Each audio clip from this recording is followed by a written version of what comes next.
یا خلیل یا علی، اللہ تعالی اس کتاب کے ذریعے بعض قوموں کو بلندی عطا فرماتے ہیں اور دوسروں کو ذلیل و رسوا کر دیتے ہیں۔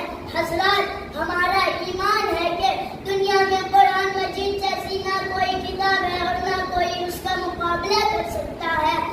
قرآن کی ایک سورت تو کیا کوئی ایک آیت بھی بنا کر نہیں لا سکتا۔ قرآن کا چیلنج کل بھی تھا، آج بھی ہے اور تا قیامت تک رہے گا۔ جس طرح عرب کے زبان دام قرآن کی فصاحت و بلاغت کے سامنے گھٹنے ٹیک دیے، قیامت تک ہر کوئی قرآن کے سامنے عاجز و بے بس ہوتا رہے گا۔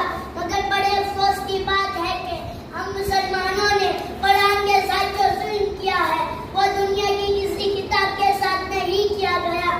وہ قرآن جو دل مومن کے لیے نور بن کر آیا تھا، جو قبر کا چراغ تھا، جو کتاب ہدایت تھی، ہم نے اس پر چلنے کے بجائے فقط احسان ثواب اور مردوں کی بخشش کی کتاب بنا دیا۔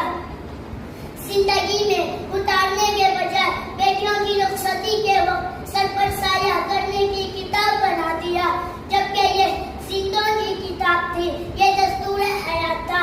لہٰذا میرے بھائیوں، اس کی عظمت کو پہچانو، اس کی قیمت کو سمجھو اور خالی چھونے کے بجائے دل و نگاہ میں بساؤ، تب کہیں بات بنے گی۔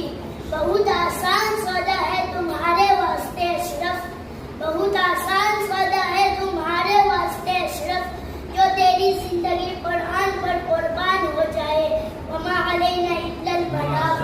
السلام علیکم ورحمۃ اللہ وبرکاتہ۔